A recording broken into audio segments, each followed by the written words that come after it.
fat, kita punya gula tidak menjadikan kita gemuk. Dan macam mana pula nak jadikan nasi tu resistant starch, resistant maknanya nasi tu kebal. Nak tahu tak? Siapa nak tahu angkat tangan? Okey. Jadi macam mana nak jadikan nasi tu resistant, ya?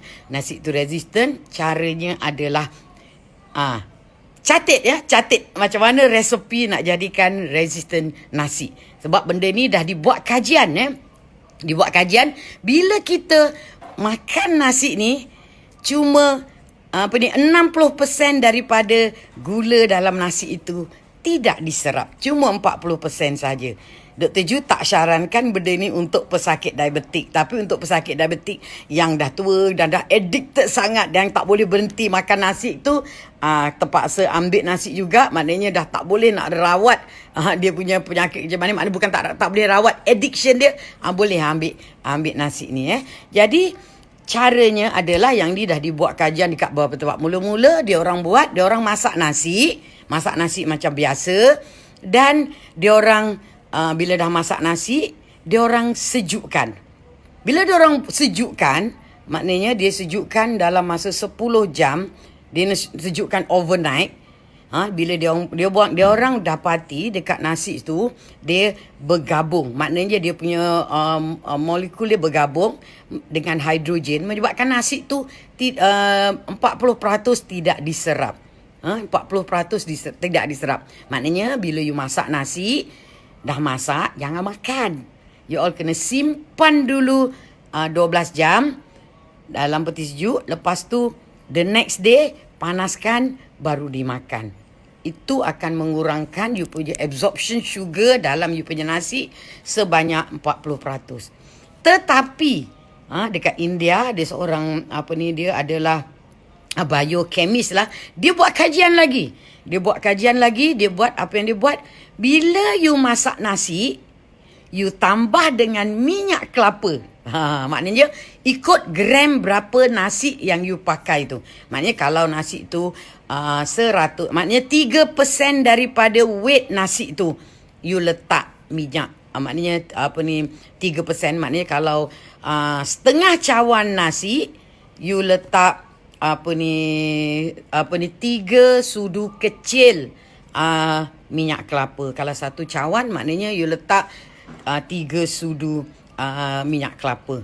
Kalau tak nak minyak kelapa yang ada bau, you cari Adolis ataupun minyak kelapa yang tak ada bau.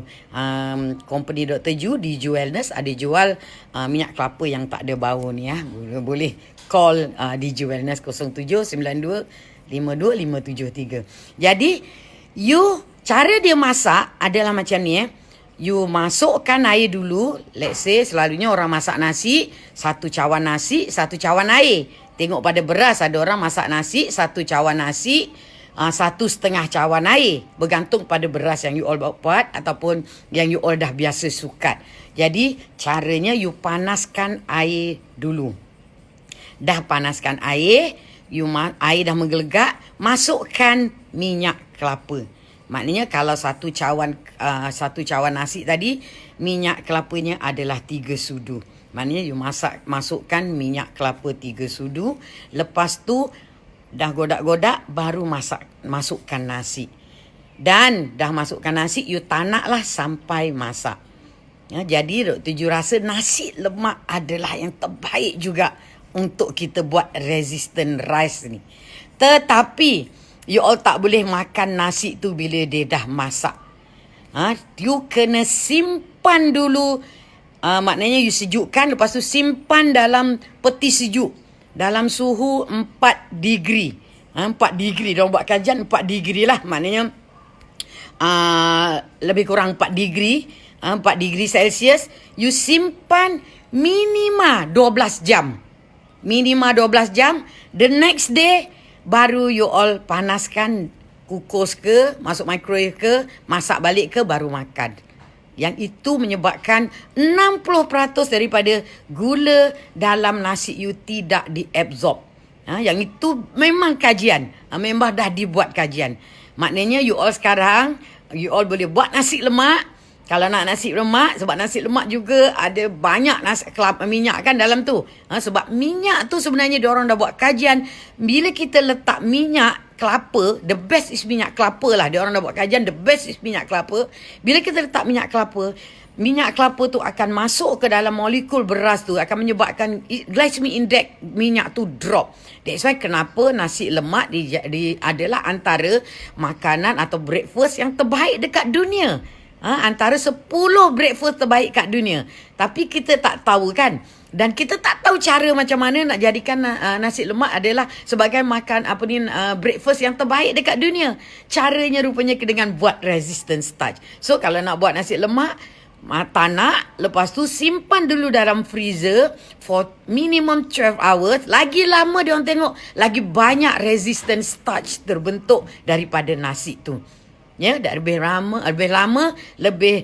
kita simpan, lebih banyak resistant starch dia terbentuk dalam nasi tu. Dan diorang dah buat kajian, bila kita panaskan, dia tidak langsung efek kepada resistant starch yang dibentuk tu. Maknanya dia tidak merosakkan resistant starch. Efek dia tetap sama. Maknanya you all buat nasi resistant starch ni, lepas tu besok you kukus ataupun you panaskan, baru you makan. Jangan makan terus. Bila you makan terus, glycemic index dia sangat tinggi, 80%. Glycemic index di mana bila you makan terus semuanya disimpan, dimasukkan dalam you punya gula you akan menaik dengan mendadak, you punya insulin akan naik dengan mendadak, dan you akan lapar dan menyebabkan you akan makan balik. Ini adalah satu cara untuk orang-orang yang kat luar sana yang obes, yang susah. Kalau boleh memang off gula, off karbo. Tapi kalau you dah buat resistant starch, you tetap makan gula, maknanya jangan haraplah benda ni akan work atau akan berkesan. Maknanya kalau you buat resistant starch, off sugar, dan ambil saja pemanis dalam semua you punya masakan. You nak masak sambal nasi lemak, you pakai juga gula sweetener tadi, sweetener yang daripada resistant starch juga tadi. Dan kalau you nak masak apa-apa, macam you nak masak bubur ke, gunakan benda-benda masak kek kita jenis kek, guna gula ataupun pemanis yang ada resistant starch ataupun sweetener, natural sweetener.